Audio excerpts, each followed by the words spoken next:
Welcome back to the Heal and Restore podcast with your host, me, Randy, and of course, the hostess with the mostest, my wife, Cathy. Well, hello there. Hi there. Well, once again, I'm going to apologize because we missed last week after being in the hospital for a couple of weeks. We had to return there really fast. Yep. But at this point in time, I was like, feel my voice even stronger today. Yeah, it definitely sounds stronger. We should be all done with that. They resolved everything that was going on. You're on the mend. Let's put it that way. I'm on the mend. A slow mend, but we're getting there. And again, Banner Estrella Hospital, the team they have for me there, I really want to thank them, and I can't talk highly enough about them and my cardiologist, Dr. Singh and Dr. Weichart. I'll say this, they literally saved my life. Things turned bad real fast when I was in the hospital the first time, and then when I got out, we went back for a follow-up, and they put me in the hospital again to put a pacemaker. Yeah, so now he has a little help from a friend. I got a little help from a friend, as Cathy calls him, Peacemaker. The Peacemaker, and the story behind that, for those of you that don't know, Randy's got a lot of tattoos, and where they had to place the pacemaker, it's a pacemaker / defibrillator, was right where he has a tattoo of an Indian with headdress on. And so the doctor was very funny about it. He says, I took like 20 minutes to make sure I lined up everything on that headdress. And I kind of laughed. I said, yeah, we talked about that before all this, before the surgery or the procedure. And I said, we decided we were going to call this Indian Peacemaker. Yeah. So Randy has a pacemaker underneath his peacemaker.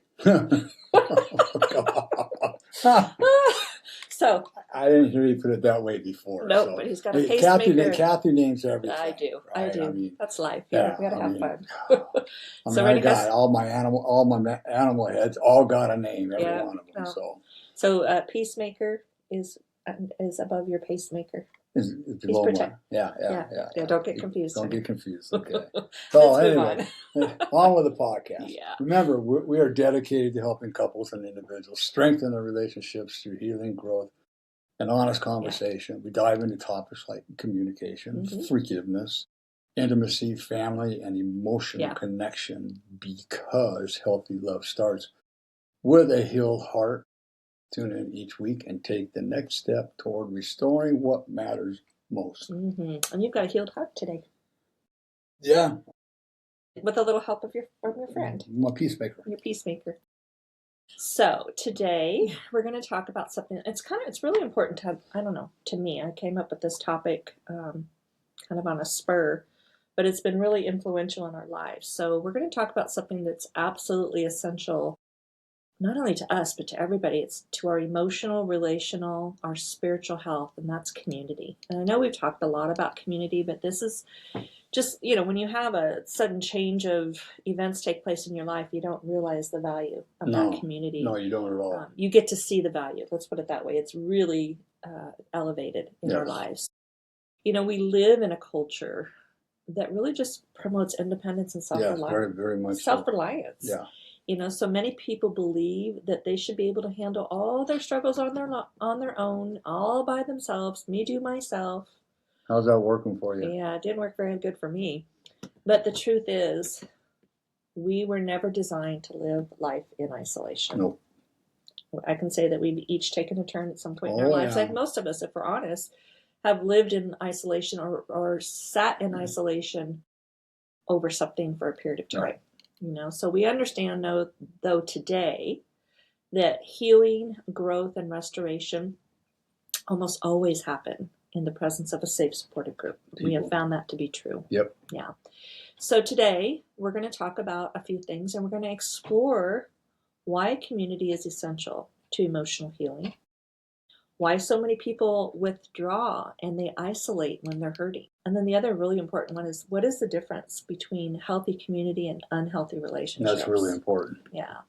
And then the last thing we're going to do is, how can we begin? How can you begin building a safe, life-giving community around you. And I think the last part of that, life-giving community, safe, life-giving community around you, those are key words in any kind of a group, a life group, community. Yeah. You've got to make sure that it's a safe, life-giving community around you. Yeah. Okay. Absolutely. And sometimes that life-giving, safe and life-giving can look, well, for instance, Cathy and I, we don't pat anybody on the back, right?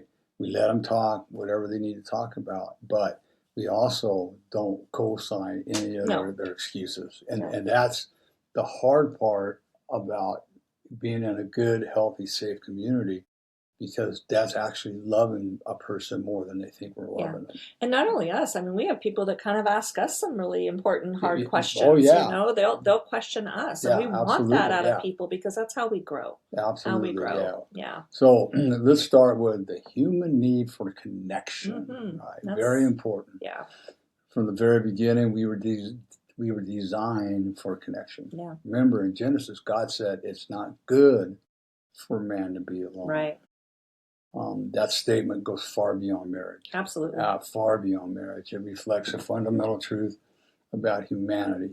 We are relational beings. Emotional, psychological health is deeply tied to our relationships.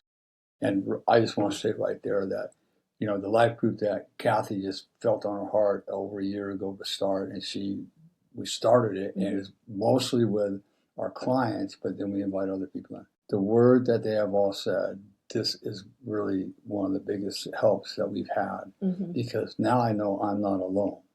With a group of people that are on the same path, we all understand each other, we can all help each other. Yeah. Right? So that's the critical part. Right? And they've all learned how to communicate with each other as well. When we have a healthy community, we feel seen, we feel heard, we feel supported, we feel safe to be authentic. Yeah. The key thing that I want all of you to understand is that most of the time, all the time, what a person needs is to be seen and heard without judgment. They just need to be, their voice needs to be heard without trying to fix them, and they need to feel very supported. Yeah, and validated in all of that. And validated and all that. That's really, that's most of the people, that's what they need, right? Yeah. And we need to feel safe to be authentic. Right? We can't be our authentic self if we don't feel safe. No, right? Can't be vulnerable if we don't feel safe. Can't be vulnerable, right? No. Definitely. So, but when people lack healthy community, something very different happens. Isolation will often lead to anxiety, depression, shame, emotional disconnection, and sometimes destructive coping behaviors. That sounds familiar. Many of the people we work with come to us believing they must face their pain alone. But healing almost always accelerates when people are surrounded by safe and supportive relationships. Now, must face their pain alone. Remember, Cathy and I were married, right? She's my spouse. Right. And in order for us to have a really good, intimate relationship, our spouses need to know everything about us. Well, we're going through everything with you. We're going everything, right. And vice versa. And I never told anybody, and it ruined my first marriage, but I never told anybody about my abuse. Yeah. Until I was dating Cathy, and it just came out one day. And I told her everything. And I believe in part that's why she never left me when I moved out of the house and had that affair, because she knew that what I was doing wasn't Randy. Right. There was something was off, something was amiss. So, you know, we needed to bring you back. Men, you know, check your egos and your machismo at the door. You need to talk to your wives, and wives, you need to let your husbands know what's going on. Because oftentimes the behavior, the negative behavior, especially when it comes to intimacy, is tied to some kind of abuse. Sometimes some sort of a trauma, some sort of an experience in our life that we've been carrying. So, so I want to talk a little bit, you know, why people isolate when they need community the most. I mean, I know that, you know, if I didn't want to go to a meeting, that's when I needed to go the most. And this kind of falls in that same category, because ironically, the moment we need community the most is often when we withdraw from it. So why? And what do we tell people all the time? Like the phone call. when I don't want to call you, when I don't want to go to meetings, Yeah. when I need to go to the Right, meeting. that's what I'm saying.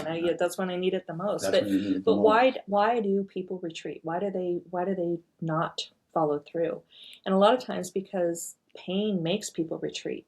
They don't want to come forward. You know, some of the common reasons that people isolate, it might be shame. I think that's the number one reason. Yeah, shame. Many people believe that their struggles make them unworthy of connection. They feel dirty. They might think that, you know, if people really knew my story, they would reject me. They wouldn't like me. And why would I want to, you know, be around people? Another reason that people will isolate is there's fear. There's fear of being misunderstood in a lot of ways. You know, and some people, they've tried opening up in the past and they were met with judgment instead of compassion. Right. And again, this is where you want to have a healthy group of people, because people are going to hurt us. People don't always intend to hurt us, but they hurt us sometimes with their words. And so you want to make sure that you have a healthy group. Another area that people isolate from is when they've had trauma. You know, when someone's been hurt by people in the past, trusting new people, that can feel dangerous. That can be scary. And it's like, why would I even put myself in that position? Another reason is self-protection. You know, isolation can feel like we're being emotionally safe. But the problem is that very thing that feels protective, which we're calling isolation, it often, and in most cases, will keep us stuck in our pain. So healing does require, again, safe connection with safe people. And that is built on time. It's not like you're just going to walk up to somebody and dump on this. You have to build on that. Just like anything else, trust takes it's a building process. Especially when it comes to talking about some of these things we're talking about, past traumas, past situations, things that have filled you full of shame. You know, when first of all, shame, right, is probably the number one thing that'll keep a person in isolation. And I don't know, one thing you can look for is if a person's always walking, but they're always looking down, they can't look you in the eyes, they can't look up. The reason they do that is because they don't want you to see into their eyes. Because if you see their eyes, then you're going to see what's behind the facade that they might have built up. Yeah. Right. And it's, I mean, I walked with my head down for many, many, many years. So now I can talk. When I talk publicly, I look everybody in the eye when I'm talking. I don't have a problem with it, right? Yeah. And the other thing about people who want to help, right? Everybody's intentions are good.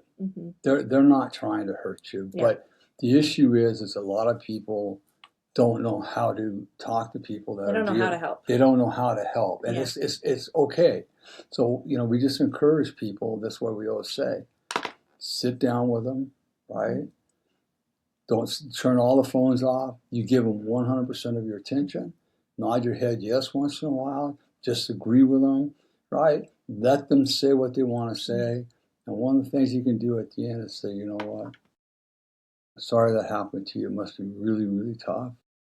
I don't know how to help you, but I'm going to be here to support you. Yeah. And right there are words. You're just validating the words that you've heard them and that they're important and that you want them to help. They're looking for those words. I'm here to help you. That's really good. Right? Yeah. So what does healthy community actually look like? Yeah, we're talking about this. Let's find out. Yeah, let's find out. Not every group of people is healthy community. Yeah. Right.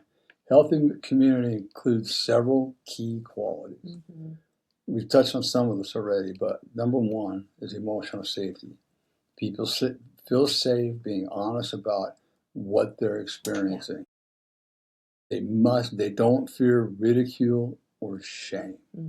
That's an absolute must. You cannot be judgmental. There is no shame. There is no, you should have done this. Why didn't you do that? None of that, right? No. Mutual support. Yeah. Community isn't one-sided. People give and receive encouragement. And I'm just going to add on that one. You know, when we first started going to some of these groups and stuff, I was apprehensive, even though I'd had a recovery experience. But for me, when I'm giving out the encouragement, I'm receiving the encouragement. Absolutely. And so I think it's really important to give it away. Like we say in the rooms in recovery, you got to give it away to keep it. So in these groups, you're giving mutual support and you're receiving mutual support. And Cathy's really good at it. We both are, but she's a cheerleader. You know, some of our clients, they come in here, they might not have thought they had any kind of achievements during the week, but we won't let them get away with that. We're not going to find throw one that. thing. We're going to find one thing, that at least one thing. And oftentimes they look at that one thing like, that was nothing big. It was something big, because it's something that, sorry. Yeah, I know, I can hear it. Yeah. They need that encouragement. Yeah. And what happens too is a lot of them don't know how to receive that encouragement. Right. And I think a lot of times too, when we're looking for encouragement, or I think it has to be a big thing. I will say that an accumulative amount of small things equal a larger thing. Absolutely. So anything big, anything small, it's got to be, we have to give that mutual support and encourage them. It's a feather in their cap. Yeah. And we want them to wear it proudly. Yeah, right? Absolutely. The third thing will be accountability. Mm-hmm. Healthy community lovingly challenges us when we're stuck in destructive patterns. It's like I say, Cathy and I, we listen to everything, right? We've learned to do this, but we're not going to co-sign the destructive behavior that we're going through. We don't shame them. We don't guilt them. We're not judging them. We just ask questions to give them clarity, and maybe look at things from a different perspective. Yeah. That's all we want people to do, and let them understand that, hey, it's not that bad. No. Right? It's not that bad. No, and let them, sometimes they're in destructive behaviors, they don't even realize that they're in them. No. So we have to help show them why and where it's coming from. And in a group, that's why you want strong leaders that amongst everybody, they're going to help pull that out, because that's the one thing I'll say about Cathy and I, is that we're those leaders, and it's because we have helped all of our people in this manner that our people now can help other people. And we're seeing that. And we're seeing it in big ways. That's so awesome to see too. That's good. Another thing is compassion, right? People respond with understanding instead of judgment. Don't become sympathetic, become empathetic with these people. And the difference is, sympathetic is, oh, poor little you, and blah, blah, blah. Empathetic is you put yourself in their shoes, even if it hasn't happened to you. Yeah. This is where, if you're listening, right, to understand, listening with intention, you'll be able to put yourself in their shoes. Yeah. Right?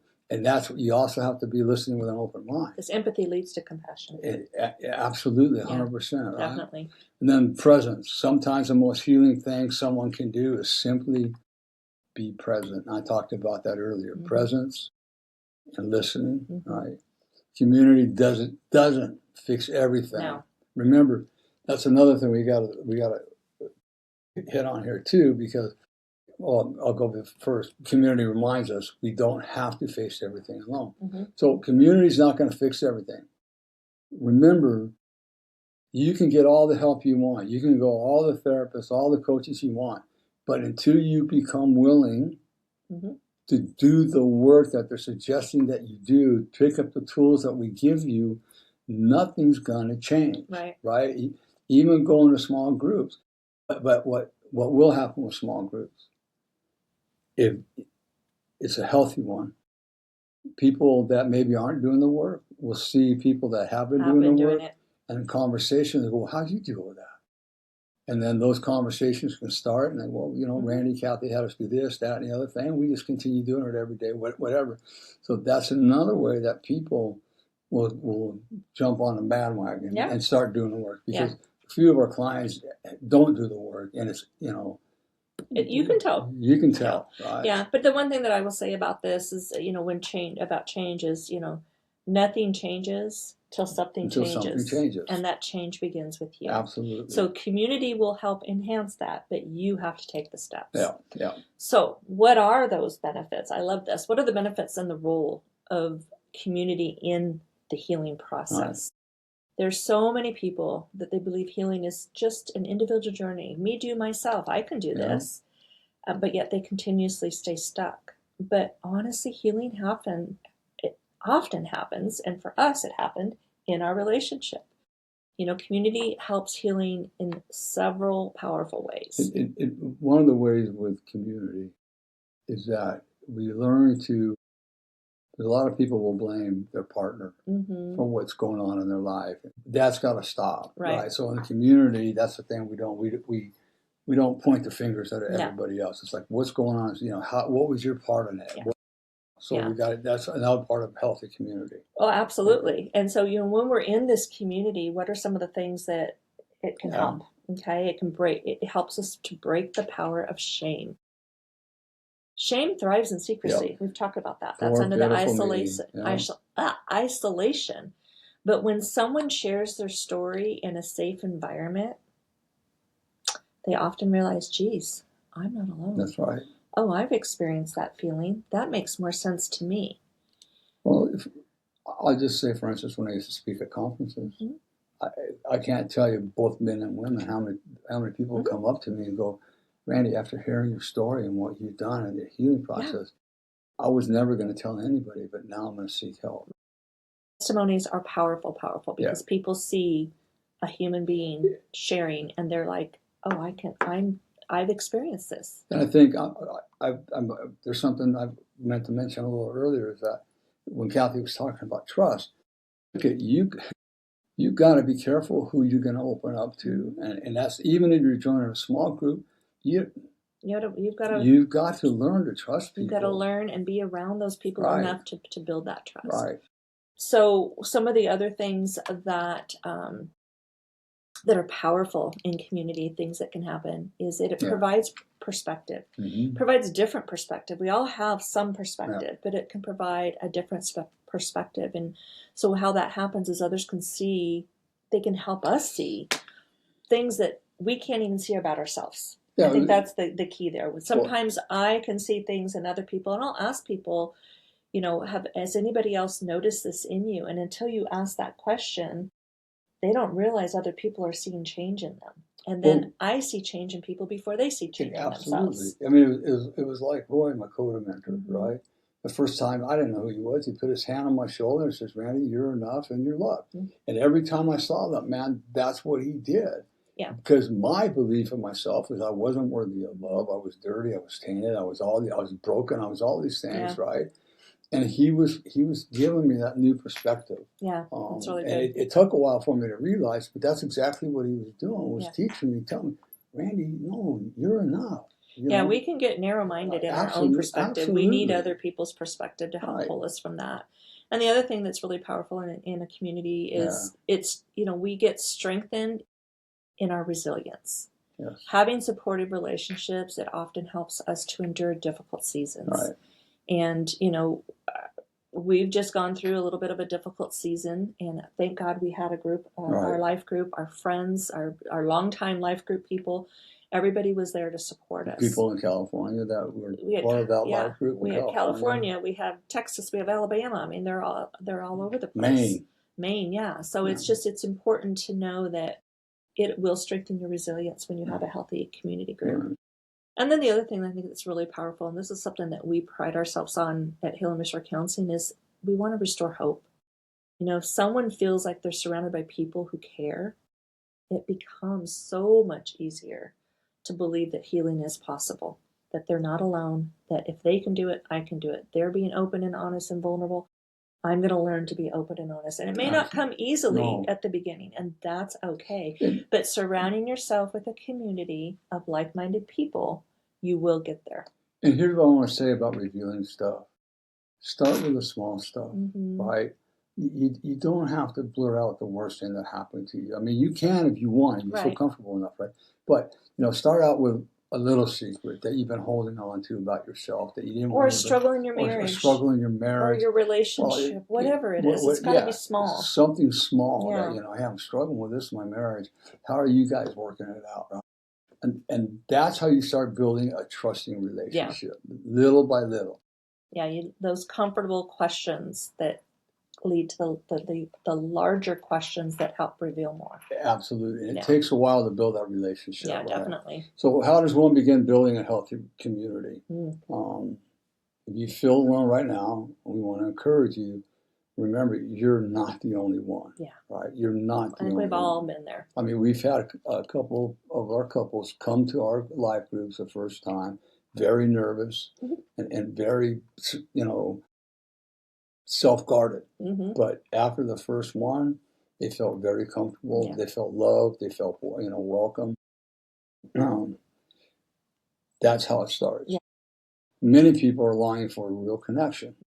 They just haven't been able to find it. Mm-hmm. So here are a few practical steps. One, start small, kind of what I just said. Mm-hmm.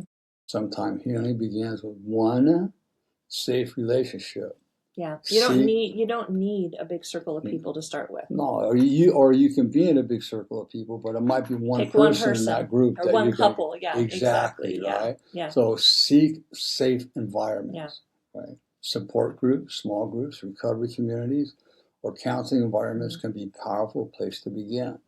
Again, like everything else, all those ones that we just mentioned, they're going to have some bad people in there, and you just got to weed through them and find the right person. Yeah. Okay. I'll just say that when it was on my heart to start our group, I think what led to that not only was God tugging on my heart to do that, but the majority of the people that came to us were lacking community.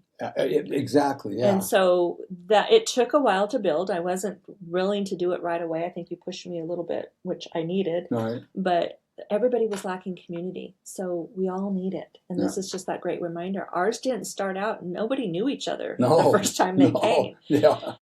They knew us, and that was it. So it was one little small step at a time that was consistently done. We have been doing it every single month. We missed last month because of your health, but we've done it every month since August of 2024. Right. Yeah. And here's the magic word: trust. Mm-hmm. They trusted Cathy and I enough to show up to this small group, even not knowing anybody. Yeah. Right. That was a huge thing. It was great. It was beautiful. Exactly. Right. Be honest about your needs. Vulnerability creates deeper connection. Yeah, right? so and true. so again, that vulnerability, people started with being really vulnerable with Cathy and I. And then as they got to know different people in the group, they became more vulnerable. Mm-hmm. And I think the vulnerability that Cathy and I allowed them to create between the two of us, oftentimes in our small groups, most of the time we have fun, but there's always something, and we'll go around and ask some questions. And it's amazing how that works, how that, there's always one that's braver than everybody else, right? And they'll start, and then next thing you know, everybody's building on that. And it's all because they feel extremely safe. Yeah. And not only that, they find when they're vulnerable, everybody in the group relates to them. The relationships, the dynamic of the relationship shifts. Yeah, in one way or another, they can relate to that vulnerability. Yeah, so true. So here's a very important thing. Yeah. Give what you hope to receive. Right? So that looks like if you want encouragement, you're going to encourage people. If you want people to listen to you, you're going to listen intently with them. And compassion, so encouragement, listening, and compassion help build strong relationships. Okay, so it's important that we give what we want for ourselves. Yeah. Healthy community doesn't happen instantly. It's important, but it grows over time. Yeah, that's what we've been talking about. Just it takes time. And so you got to remember that healing was never meant to happen alone. And when we're in a community, it totally reminds us that you're not the only one struggling. Right. It's been very clear to us. You're not the only one healing. Believe it or not, we heal with others as well. Yeah, we do too. And you're not the only one learning how to move forward. Sometimes we can all get stuck. We can have seasons where things just feel really heavy. But other people are also going through things. So we're learning how to move forward together. And I'll say this, that Cathy and I learn from every one of our clients. Oh, yeah, definitely. We grow. Exactly. Right. When we're in the presence of safe people, it always can bring us hope in ways that we often can't create by ourselves. Right. We're stuck. And so if today's episode resonated with you in any way, we want to encourage you to take one step forward toward connection this week. Now, what would that look like? Maybe it's just reaching out to someone. And I'll tell you, that's something that's been very beneficial to me, is if somebody comes to my mind or to my heart, I send them a quick text. Hey, thinking about you. How are you doing? And it always opens up dialogue. So reach out to someone this week. Give them, whether it be a phone call or a quick text. I always just sit there thinking about somebody that just moved to Texas, and I figured, well, tomorrow we have our small group. We're going to FaceTime them. Oh, okay. That sounds good. Yeah. Join a small group. Join a life group. If you're not involved in a church and you're looking for a church that has groups, that's been one of the biggest opportunities for us to be around people and to stay out of isolation, right, is having people, like-minded people. If there's somebody you are putting off a conversation with that you need to have the conversation. Yeah. It might be hard, but you will get out of isolation. You will connect, because the healing becomes more possible when we walk through life together. You're not doing it alone. You're not doing it alone. So it's so important to do this together with somebody, and that's the value that community brings. And I'll tell you, we've had, not only through your health, we've had people in our group with pregnancies. We've been able to shower them with baby showers. Yes. We've had people with other health issues that we've been able to pour into. And so it's not just one person, it's a cumulative group of people that are there for each other. So I want to say one thing. At the beginning, I thanked the hospital, the staff, my doctor, but I didn't think the most important one, and that was God. Yeah. God was with me. God was with me, absolutely, through the whole thing, and God was guiding every one of my doctors through the whole thing. Yeah. In fact, the floor doctor that I had for a week, I loved her. She looked at me one day. She goes, "Randy, how's your spirituality?" I went, "Oh, wow. How's your spirit today?" How's your spirit today, whatever it was, right? And I've never had a doctor of any kind ask me that question. Yeah. And it's like, wow, she really cares. Yeah. So that was good. But I forgot to put thank God, because He's the most important one that was there. So this episode encourages you, please follow, rate, and share the Heal and Restore podcast. Yeah, we're on all the platforms, so you can find us everywhere. And also, just take a second to prescribe to the podcast. We're not going to blast you. Subscribe.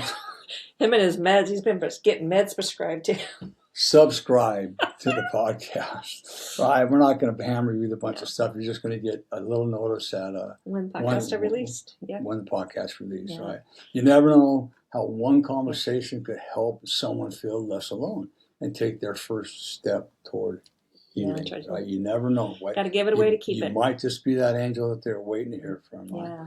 As we close out this episode, we want to remind you that Heal and Restore Counseling is here to walk alongside you throughout every season of your healing journey. If you're struggling in your relationship or carrying unresolved hurt from your past, please know this: you're not alone. And, we're here to help you. Yeah, definitely. At Heal and Restore Counseling, we offer a no-cost 1-hour discovery session for both individuals and couples. This session provides a safe, supportive space to share what you're navigating, gain clarity, and begin identifying meaningful goals for healing and growth. It's simply a first step, taken at your pace with compassion and care. Yeah, absolutely. So don't lose hope. Healing is possible, and it can begin today. To schedule your discovery session, just visit www.healandrestorecounseling.com. Yeah. Yeah. Got anything else, Mom? No, I think that was good. That was good. I felt good to do that because I just felt like in my heart I wanted to acknowledge the value of community. Yeah, it's really important. We haven't done one like this, and community is very important. And every one of our clients will say the same thing. How important. And we have our group tomorrow, and tomorrow it was on my heart. We didn't get to meet last month because of your health, and so I've been thinking a lot about how we missed last month and getting together. And tomorrow we're just having a fun gathering. It's our cornhole tournament. So we've got prizes. We have just a fun evening for everybody to enjoy. So it's always great to get together. We still are competitive. Yes. Healing does not take away competitiveness by any means. But no arguing and no fighting. No. It's a much healthier community. No alcohol. That's right. Yeah. That helps. That helps. So remember this: if nobody tells you they love you today, Randy does. Cathy does. And more importantly, God does. Be blessed, everybody. Have a fabulous week. Have a great week.